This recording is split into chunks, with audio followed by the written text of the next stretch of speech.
Соңку жарым жылда Борбор калаада кылмыштуулуктун саны өстү. Кайгылуу кызматтын соңку 6 ай үчүн берген отчетунда кылмыштардын ичинде бейбаштык фактылары көп катталган.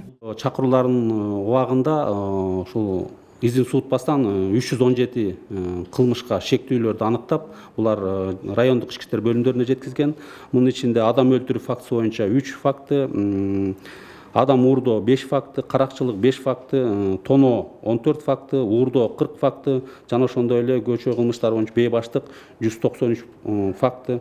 Ал эми жол кырсыктарынын саны былтыркыга салыштырмалуу 3%га өскөн. Анын ичинен өспүрүмдөрдүн катышуусу менен катталган жол кырсыктары 15%га жогору. Аталган факт пандемиядан кийин чектөөлөрдүн жоюлушунан келип чыккан. Жол транспорт кырсыктарына токтола кетсек, жол транспорт кырсыктары ушул 6 айдын ичинде 1340 жол транспорт кырсыгы катталган.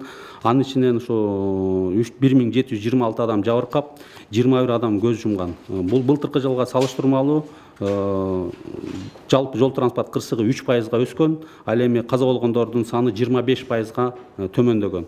Ал эми жабыркаган тараптар 5%га көбөйгөн.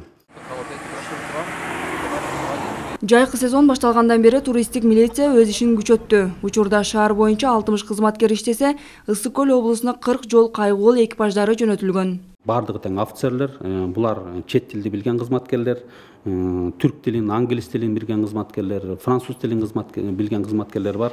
Бүгүнкү күндө 40 экипаж Ысык көл облусунун аймагында ошол жол кыймылынын коопсуздугун камсыз кылуу, жарандардын коопсуздугун камсыз кылуу максатында Ысык көл облусунун аймагында бүгүнкү күндө күнү түнү иштеп жатышат. Бишкек шаардык кайгуул кызмат башкармалыгында учурда 720 кызматкер иштейт. Башкармалык 2010 жылы түзүлүп, жол кайгуул кызматынан сырткары коомдук жайлардагы тартип жана 102 кызматынын чакырууларын тейлейт.